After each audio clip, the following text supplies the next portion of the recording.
नमस्कार। तो आज बात करते हैं भारत के दिल की, यानी उत्तर प्रदेश की।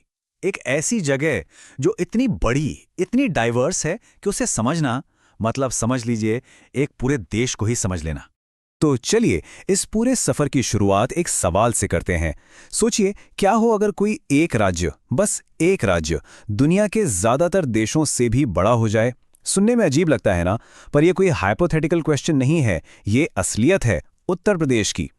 अगर उत्तर प्रदेश एक देश होता तो पॉपुलेशन के मामले में दुनिया का 5वां सबसे बड़ा देश होता। जी हां, 5th लार्जेस्ट। मतलब सिर्फ 4 देश, चीन, अमेरिका, इंडोनेशिया और ब्राजील ही इससे आगे होते। बस ये एक आंकड़ा ही काफी है ये समझने के लिए कि हम कितनी बड़ी स्केल की बात कर रहे हैं। यहां चैलेंजेस कितने बड़े हैं और मौके भी उतने ही ज्यादा।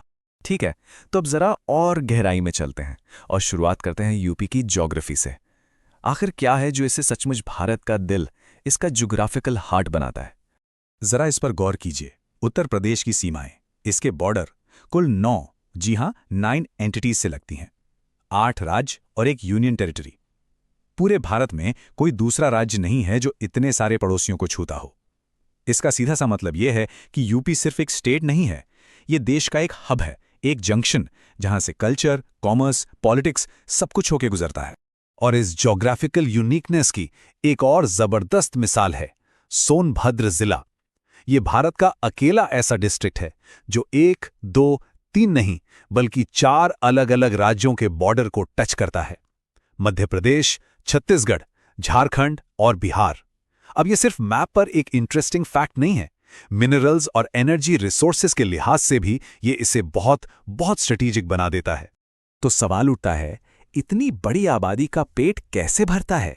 जवाब है गंगा का मैदान और यहाँ की उपजाऊ जलोढ़ मिट्टी, जिसे हम एलुवियल सॉइल कहते हैं।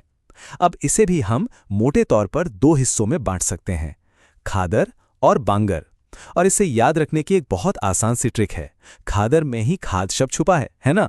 तो ये हुई नई और ज्यादा फर्टाइल मिट्टी, और बांगर वो थोड़ी पुरानी और कम उपजाऊ। तो ये जमीन तो उपजाऊ है, पर इसे जीवन कौन देता है? पानी। तो चलिए अब देखते हैं उन रिवर्स और इरिगेशन सिस्टम्स को जो सचमुच इस जमीन को सोना बना देती हैं। और जब यूपी और पानी की बात हो तो सबसे पहला नाम आता है गंगा का। ये यूपी की लाइफलाइन है। अच्छा, ये प्रदेश में एंटर करती है बिजनौर जिले से और लगभग 1140 किलोमीटर का लंबा सफर तय करके बलिया से बाहर निकल जाती है।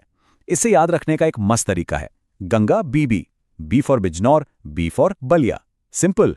और ये सिर्फ एक नदी नहीं, ये आस्था का, इकोनॉमी का एक पूरा हाईवे है। अब यहां एक बहुत ही सरप्राइजिंग फैक्ट है। हम जब भी इरिगेशन की बात करते हैं तो हमारे दिमाग में बड़ी बड़ी नहरों की तस्वीरें आती हैं, राइट? पर उत्तर प्रदेश की लगभग 75% सिंचाई, 75% ट्यूबवेल से होती है। ये एक तरह की साइलेंट रेवोल्यूशन है जो पिछले कुछ दशकों में हुई। किसानों ने खुद पहल की, जमीन से पानी निकाला और अपनी खेती की तस्वीर ही बदल दी। हाँ, इसका ये मतलब बिल्कुल नहीं कि नहरें इंपॉर्टेंट नहीं हैं। अरे, यहाँ का केनाल नेटवर्क तो बहुत विशाल और हिस्टोरिक है। शारदा नहर यहाँ का सबसे लंबा सिस्टम है। और तो और पूर्वी यमुना नहर, वो तो मुगल बादशाह शाहजहां के जमाने में बनी थी। सोचिए, ये दिखाता है कि वाटर मैनेजमेंट, जल प्रबंधन यहाँ सदियों से कितना जरूरी रहा है। तो चलिए ज्योग्राफी और नदियों से आगे बढ़ते हैं। अब बात करते हैं प्रदेश की आइडेंटिटी की, इसकी कल्चरल और हिस्टोरिकल पहचान की, जो इसके सिंबल्स में, इसके प्रतीकों में बड़ी खूबसूरती से झलकती है। क्या ये बात पता है कि लखनऊ हमेशा से कैपिटल नहीं था? इसकी भी एक कहानी है और इसे याद रखने का सिंपल फॉर्मूला है APL। ए से आगरा, मुगलों की शान। फिर P से प्रयागराज, जिसे 1857 के गदर के बाद अंग्रेजों ने अपना स्ट्रेटेजिक सेंटर बनाया। और आखिर में L से लखनऊ, जो अपनी नवाबी तहजीब के साथ आज प्रदेश का कल्चरल और एडमिनिस्ट्रेटिव हार्ट है। अच्छा, अब जरा प्रदेश के स्टेट एम्बलम को देखते हैं। 1938 में इसे अडॉप्ट किया गया। एक सर्कल, उसके अंदर 2 मछलियां और एक तीर धनुष। पहली नजर में शायद ये बस एक डिजाइन लगे, पर ठहरिए, इसके पीछे एक बहुत गहरी और बहुत ही खूबसूरत कहानी है। और मेरे ख्याल से ये इस पूरे डिस्कशन का सबसे इंटरेस्टिंग पार्ट है। ये जो चिन्ह है ना, ये गंगा जमुनी तहजीब का प्रतीक है। इसमें जो 2 मछलियां हैं वो अवध के नवाबों को रिप्रेजेंट करती हैं, यानी मुस्लिम विरासत। और तीर धनुष वो भगवान राम की विरासत का प्रतीक है। अब जरा सोचिए, साल था 1938, देश में तनाव बढ़ रहा था, और उस वक्त ऐसा एम्ब्लम अपनाना, ये यूनिटी का, सिंक्रेटिक कल्चर का कितना पावरफुल स्टेटमेंट रहा होगा। तो चलिए अब इतिहास से निकलकर आज में आते हैं और देखते हैं कि इस मजबूत हिस्टोरिकल और जियोग्राफिकल फाउंडेशन पर आज एक मॉडर्न इकोनॉमी कैसे खड़ी की जा रही है। और इसी डायरेक्शन में एक बहुत बड़ा कदम है one district one product scheme, यानी ओडीओपी। अब इसका मकसद सिर्फ ये बताना नहीं है कि अच्छा फलां जिला इस चीज के लिए फेमस है, नहीं। इसका मकसद है उस प्रोडक्ट को एक ग्लोबल ब्रांड बनाना। सरकार कारीगरों की मदद करती है, बेटर डिजाइन, पैकेजिंग, मार्केटिंग में, ताकि मुरादाबाद का पीतल हो या फिरोजाबाद की चूड़ियां, ये सब दुनिया भर के बाजारों तक पहुंचें। इकोनॉमी के साथ साथ यूपी वाइल्ड लाइफ कंजर्वेशन में भी पीछे नहीं है। प्रदेश में आज कुल 4 टाइगर रिजर्व्स हैं, जो इन मैग्निफिसेंट एनिमल्स को एक सेफ होम देते हैं। और ये एफर्ट्स रुके नहीं हैं, ये लगातार जारी हैं। हाल ही में चित्रकूट के रानीपुर टाइगर रिजर्व को प्रदेश का चौथा और देश का 53rd टाइगर रिजर्व डिक्लेयर किया गया है। ये अपने आप में एक सबूत है कि प्रदेश डेवलपमेंट और एनवायरनमेंट के बीच एक बैलेंस बनाने की कोशिश कर रहा है। तो आखिर में हम एक बड़े सवाल पर आके रुकते हैं। एक ऐसा प्रदेश जहां इतना गहरा इतिहास हो, इतनी विशाल आबादी हो और इतनी ज्यादा डाइवर्सिटी, वो इन सबको एक साथ मिला के एक यूनिफाइड, एक प्रॉस्पेरस फ्यूचर कैसे बनाएगा? इस सवाल का जवाब ही उत्तर प्रदेश की आने वाली कहानी लिखेगा। बहुत ही स्मार्ट तरीका है, और वो स्मार्ट तरीका यही है। देखिए, असली खेल सिर्फ जानकारी इकट्ठा करने का नहीं है, बल्कि ये समझने का है कि उस जानकारी को टेस्ट कैसे किया जाएगा। अगर हम एक परीक्षक के दिमाग से सोचना शुरू कर दें, तो तैयारी का पूरा का अपना नजरिया ही बदल जाता है। अच्छा, चलिए इसको एक उदाहरण से समझते हैं। हम इतिहास जैसे एक बहुत बड़े विषय से शुरू करते हैं और देखते हैं कि कैसे इतनी सारी जानकारी को एक सीधे साधे परीक्षा के सवाल में बदल दिया जाता है। अब देखिए उत्तर प्रदेश का ऐतिहासिक महत्व कितना गहरा है। ये तो प्राचीन काल से ही हर चीज का केंद्र रहा है। महाजनपद यहीं थे, हड़प्पा सभ्यता के निशान यहाँ मिले, 1857 का संग्राम यहीं से शुरू हुआ। मतलब ये जानकारी का एक बहुत बड़ा सागर है। और फिर अचानक उस विशाल सागर में से 2015 के पेपर में ये एक छोटा सा बिल्कुल सटीक सवाल आता है। ये सीधे सीधे अशोक के साम्राज्य से जुड़ा है, पर ये कोई आम जानकारी नहीं पूछ रहा। ये एक बहुत ही स्पेसिफिक फैक्ट के बारे में है। तो इसका उत्तर है तोसली, जिसका जिक्र उनके शिलालेखों में मिलता है। अब देखिए, इससे क्या पता चलता है? इससे ये पता चलता है कि सिर्फ ये जानना काफी नहीं है कि अशोक एक महान राजा थे। परीक्षक असल में ये देखना चाहता है कि क्या कैंडिडेट ने उस दौर की जरूरी डिटेल्स पर भी ध्यान दिया है। चलिए अब अगले विषय पर चलते हैं और देखते हैं कि यही तरीका भूगोल पर कैसे काम करता है। हम वही कॉन्सेप्ट से क्वेश्चन तक वाला मेथड इस्तेमाल करेंगे। यहाँ उत्तर प्रदेश का एक बहुत ही जरूरी भौगोलिक फैक्ट है। राज्य के 2 हिस्सों में बारिश में जमीन आसमान का अंतर है। एक तरफ पूर्वी तराई का इलाका जैसे गोरखपुर, जहां बहुत ज्यादा बारिश होती है, और दूसरी तरफ पश्चिमी इलाका जैसे मथुरा, जहां बहुत कम। और ये देखिए, 2015 की परीक्षा में सीधा यही सवाल पूछ लिया गया। ये एक और बेहतरीन उदाहरण है कि कैसे एक सामान्य भौगोलिक जानकारी को एक सीधे सवाल में बदल दिया जाता है। लेकिन एक मिनट रुककर सोचिए, एक लेखपाल को यह जानने की जरूरत क्यों है? वो इसलिए क्योंकि बारिश का सीधा असर खेती पर, पानी के स्रोतों पर और जमीन के इस्तेमाल पर पड़ता है, और ये सारी चीजें एक लेखपाल के काम का बिल्कुल कोर हिस्सा हैं। तो परीक्षा सिर्फ ज्ञान नहीं, बल्कि उसकी व्यावहारिक समझ को परख रही है। और यही बात हमें सबसे जरूरी हिस्से पर लाती है, वो खास जानकारी जो सीधे सीधे लेखपाल की नौकरी से जुड़ी है। यहां रट्टा मारने से काम नहीं चलता, समझना बहुत जरूरी है। ये 2 शब्द सुन लीजिए, खसरा और खतौनी। ये लेखपाल की दुनिया की नींव हैं। ये सिर्फ कोई दस्तावेज नहीं है, बल्कि ये वो टूल्स हैं जिनसे जमीनी स्तर पर प्रशासन चलता है। इन्हीं के आधार पर जमीन के झगड़े सुलझाए जाते हैं और किसानों के अधिकार तय होते हैं। तो अब एक बहुत ही सीधा सा सवाल, इन सभी रिकॉर्ड्स को बनाता कौन है और इनकी देखरेख कौन करता है? इसका जवाब ही इस परीक्षा का असली सार है। जी हां, लेखपाल। परीक्षा बस ये पक्का करना चाहती है कि जो कैंडिडेट आ रहा है वो अपने भविष्य की भूमिका की सबसे मुख्य जिम्मेदारियों को समझता भी है या नहीं। ये तो योग्यता की सीधी सीधी परख है। चलिए एक और प्रैक्टिकल कॉन्सेप्ट देखते हैं। जमीन नापने की इकाइयां बीघा और बिस्वा उत्तर प्रदेश में बहुत ही आम शब्द हैं, और इनके बीच का रिश्ता समझना बहुत जरूरी है। और 2015 के पेपर में सीधा यही पूछा गया था, 1/20वां 1 बीघा का कौन सा हिस्सा है? उत्तर है 20वां हिस्सा या 1/20। ये दिखाता है कि परीक्षा में प्रैक्टिकल और बिल्कुल सटीक जानकारी कितनी मायने रखती है। तो इन सारे उदाहरणों से हम क्या सीख सकते हैं? चलिए अब इन सभी बातों को एक साथ जोड़कर एक ठोस स्टडी स्ट्रैटेजी बनाते हैं जिसे आप अपनी तैयारी में इस्तेमाल कर सकते हैं। तो ये रही हमारी स्ट्रैटेजी, जिसे हम कॉन्सेप्ट से क्वेश्चन तक मेथड कह सकते हैं। देखिए, सबसे पहले तो आप किसी भी टॉपिक को अच्छे से पढ़ें, फिर पुराने पेपर्स को एनालाइज करें और समझें कि सवाल कैसे बनाए जाते हैं। इसके बाद हर जानकारी को एक संभावित सवाल की तरह देखने की आदत डालें और आखिर में हमेशा ये समझें कि ये जानकारी एक लेखपाल के लिए क्यों जरूरी है। ये सिर्फ रटना नहीं, बल्कि जानकारी को अपनी भूमिका से जोड़ना है। और अंत में यही सबसे बड़ा सबक है, जब भी आप कुछ भी पढ़ें तो अपने आप से ये सवाल जरूर पूछें। यही एक सवाल आपकी तैयारी को रटने से हटाकर असल में समझने की तरफ ले जाएगा। और सच मानिए, सफलता की असली कुंजी यही है। आज हम बात करने वाले हैं भारत के एक ऐसे राज्य की जो एक जबरदस्त बदलाव के दौर से गुजर रहा है। जी हां, हम बात कर रहे हैं उत्तर प्रदेश की। ये अब सिर्फ एक राज्य नहीं है, बल्कि कह सकते हैं कि एक उभरता हुआ इकोनॉमिक पावर हाउस है। और इनका लक्ष्य कोई छोटा मोटा नहीं है, $1 ट्रिलियन। जी हां, $1 ट्रिलियन की इकोनॉमी बनने का ये एक बहुत बड़ा, एक महत्वाकांक्षी सपना है और आज हम इसी के बारे में और गहराई से जानेंगे। तो सबसे बड़ा सवाल यही है कि आखिर भारत का सबसे ज्यादा आबादी वाला ये राज्य इतने बड़े, इतने ऐतिहासिक बदलाव को अंजाम दे कैसे रहा है। चलिए इसी सवाल का जवाब ढूंढते हैं और इस पूरी कहानी को समझते हैं। देखिए, इस बदलाव को ठीक से समझने के लिए ना हमें थोड़ा सा इतिहास में जाना होगा, इसकी जड़ों को देखना होगा, क्योंकि उत्तर प्रदेश ये हमेशा से ही पावर और कल्चर दोनों का एक बड़ा सेंटर रहा है।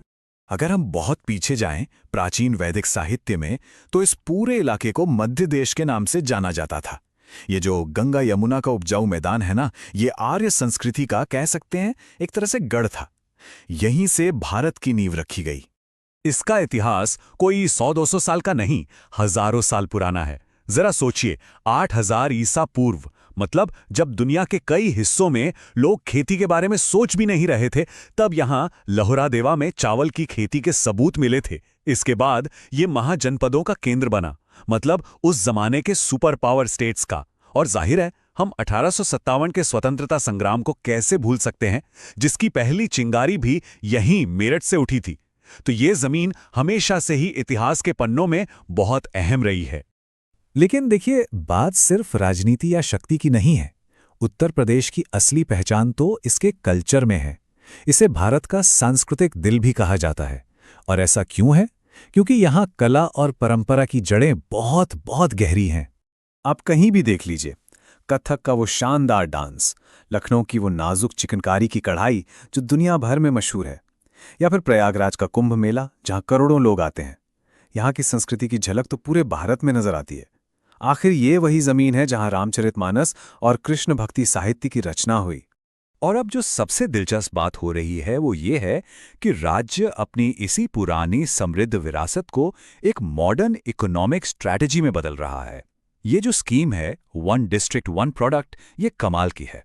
इसके तहत हर जिले के अपने खास हुनर को, जो सदियों से चला आ रहा है, एक नई पहचान मिल रही है। चाहे वो कन्नौज का मशहूर इत्र हो या फिर वाराणसी की लाजवाब बनारसी साड़ी। और इसका नतीजा क्या निकला? नतीजा तो वाकई में शानदार है। इस एक स्कीम की वजह से राज्य के एक्सपोर्ट में, मतलब निर्यात में 76% की जबरदस्त उछाल आई है। ये सीधा सीधा दिखाता है कि कैसे पुराने पारंपरिक हुनर को ग्लोबल मार्केट से जोड़ने का ये आइडिया कितना सफल रहा है। तो ठीक है, इतिहास और संस्कृति की बात तो हो गई।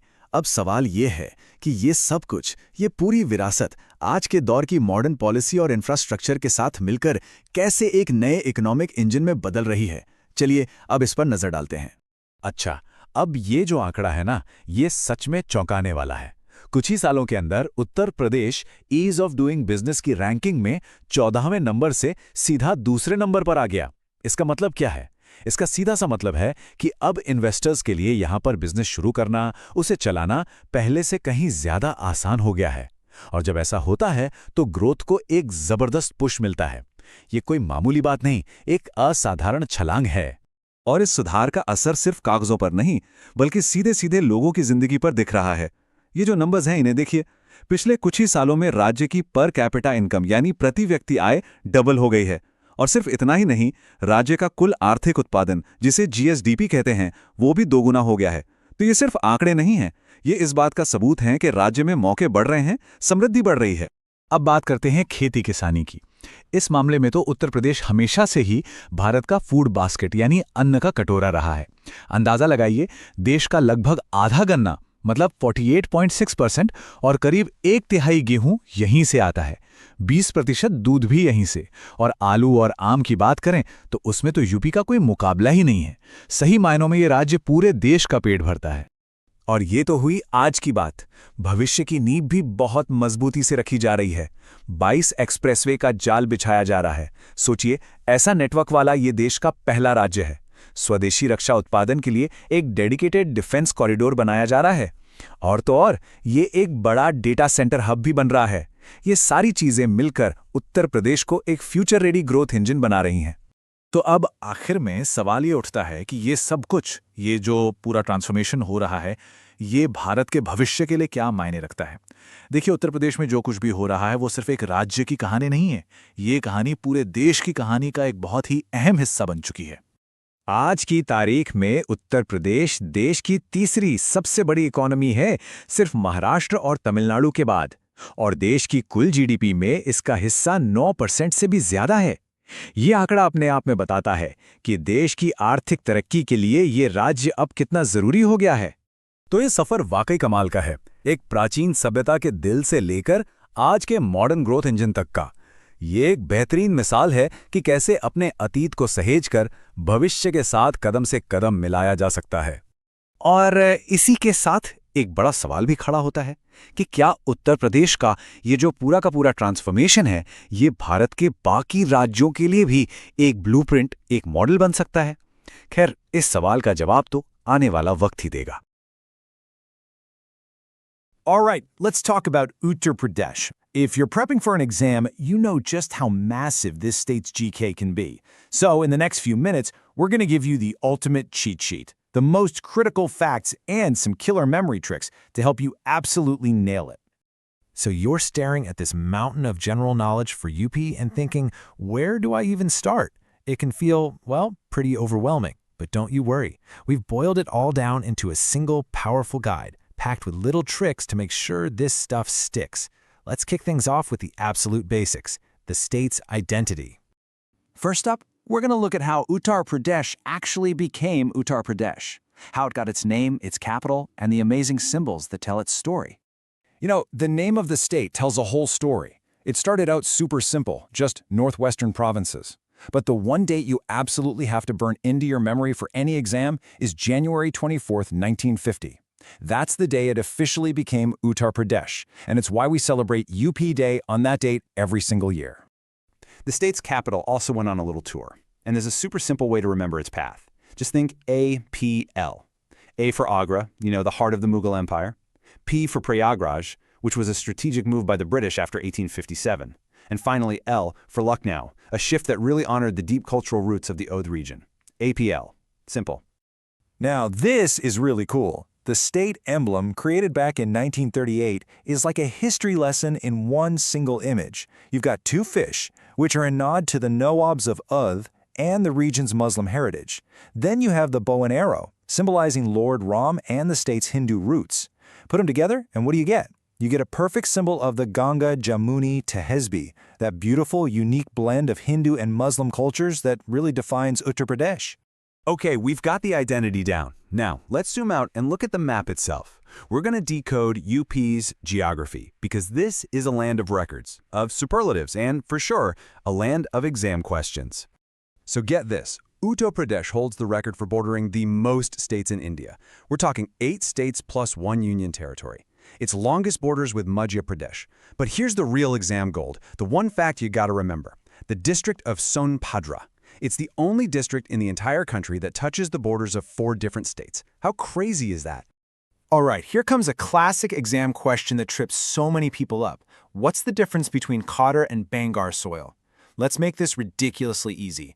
Cotter is the new, super fertile soil. Just think of the word cod, which means fertilizer. It's the good stuff. Bangar, on the other hand, is the old soil. Think bossy, which means stale. So you've got new, fertilizer versus old, stale soil. See?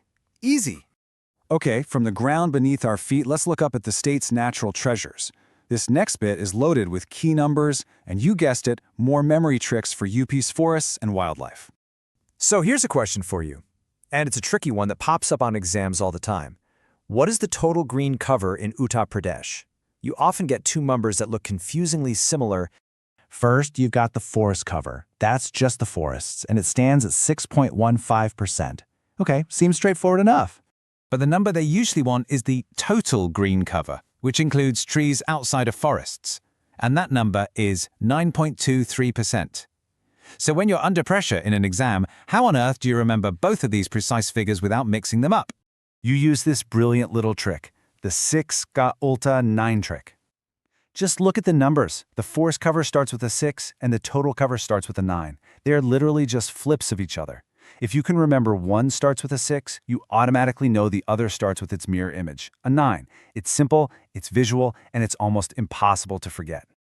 And speaking of amazing memory tricks, you need to know UP's 4 tiger reserves, right? Well, just remember this one simple sentence. Aman ne Pili Rani ko doodh pilaya. Aman is for Amangarh, Pili is for Pilibhit, Rani is for Ranipur, and by the way, that's the newest one, so definitely remember that. And Doodh, of course, is for the famous Dudhwa. That one sentence locks in all 4 names just like that. Okay, let's switch gears and talk about the absolute backbone of the state's economy, its incredible agricultural power. Now, if I asked you how this agricultural powerhouse waters its fields, you'd probably say canals, right? That's what most people think. Well, take a look at this. A staggering 75% of irrigation in UP comes from tube wells. That is a massive deal, showing a huge shift from big government canals to individual farmers taking control. And what does all that water produce? Well, Uttar Pradesh is #1 in India for a whole bunch of things. We're talking wheat, sugarcane, potatoes, and milk production. Plus, it has the largest population of livestock in the entire country. It really is the nation's food basket. But UP isn't just about farms and fields, right? Let's dive into the incredibly rich cultural tapestry of the state, from its ancient monuments to its living, breathing traditions. So when we talk about UNESCO's World Heritage Sites, it's super important to know the difference between 2 types. On one side, you have tangible heritage. That's the physical stuff you can actually touch, like the Taj Mahal, Agra Fort, and Fatehpur Sikri. But on the other side, you have intangible heritage. These are living traditions. And for UP, the big one is the monumental Kumbh Mela, a tradition that literally comes alive with millions and millions of people. Uttar Pradesh is also fundamentally the cradle of Buddhism. I mean, you can trace the entire life of Lord Buddha right across the state. His childhood was near Kapilavastu. He delivered his first world-changing sermon at Sarnath. He spent most of his time and gave the most sermons in Shravasti. And finally, he attained Mahaparinirvana, or death, in Kushinagar. It's all right there. Okay, we are almost at the finish line. Let's lock in just 2 more absolutely must-know golden facts for your final cheat sheet. What is the longest canal system in Uttar Pradesh? Now, a lot of people guess the Ganga Canal, but that's a common mistake. The correct answer, the one you need to remember, is the Sharda Canal System. And how about this one, the largest artificial or man-made lake in all of India? Well, that distinction also belongs to Uttar Pradesh. It's the Govind Balla Pant Sagar, located right there in the Sombhadrata district. And there you have it, your cheat sheet to Uttar Pradesh, covering its identity, geography, nature, and culture. We've armed you with the key facts and the tricks to make them stick. So the only question left is, which one of these keys will you use to unlock those exam questions first? You've totally got this. Thanks for watching. जैसे गोरखपुर, जहां बहुत ज्यादा बारिश होती है, और दूसरी तरफ पश्चिमी इलाका, जैसे मथुरा, जहां बहुत कम। और ये देखिए, 2015 की परीक्षा में सीधा यही सवाल पूछ लिया गया। ये एक और बेहतरीन उदाहरण है कि कैसे एक सामान्य भौगोलिक जानकारी को एक सीधे सवाल में बदल दिया जाता है। लेकिन एक मिनट रुककर सोचिए, एक लेखपाल को ये जानने की जरूरत क्यों है? वो इसलिए क्योंकि बारिश का सीधा असर खेती पर, पानी के स्रोतों पर और जमीन के इस्तेमाल पर पड़ता है, और ये सारी चीजें एक लेखपाल के काम का बिल्कुल कोर हिस्सा हैं। तो परीक्षा सिर्फ ज्ञान नहीं बल्कि उसकी व्यावहारिक समझ को परख रही है। और यही बात हमें सबसे जरूरी हिस्से पर लाती है, वो खास जानकारी जो सीधे सीधे लेखपाल की नौकरी से जुड़ी है। यहां रट्टा मारने से काम नहीं चलता, समझना बहुत जरूरी है। ये दो शब्द सुन लीजिए, खसरा और खतौनी। ये लेखपाल की दुनिया की नींव हैं। ये सिर्फ कोई दस्तावेज नहीं है, बल्कि ये वो टूल्स हैं जिनसे जमीनी स्तर पर प्रशासन चलता है। इन्हीं के आधार पर जमीन के झगड़े सुलझाए जाते हैं और किसानों के अधिकार तय होते हैं। तो अब एक बहुत ही सीधा सा सवाल, इन सभी रिकॉर्ड्स को बनाता कौन है और इनकी देखरेख कौन करता है? इसका जवाब ही इस परीक्षा का असली सार है। जी हाँ, लेखपाल। परीक्षा बस ये पक्का करना चाहती है कि जो कैंडिडेट आ रहा है वो अपने भविष्य की भूमिका की सबसे मुख्य जिम्मेदारियों को समझता भी है या नहीं। ये तो योग्यता की सीधी सीधी परख है। चलिए एक और प्रैक्टिकल कॉन्सेप्ट देखते हैं। जमीन नापने की इकाइयां बीघा और बिस्वा उत्तर प्रदेश में बहुत ही आम शब्द हैं, और इनके बीच का रिश्ता समझना बहुत जरूरी है।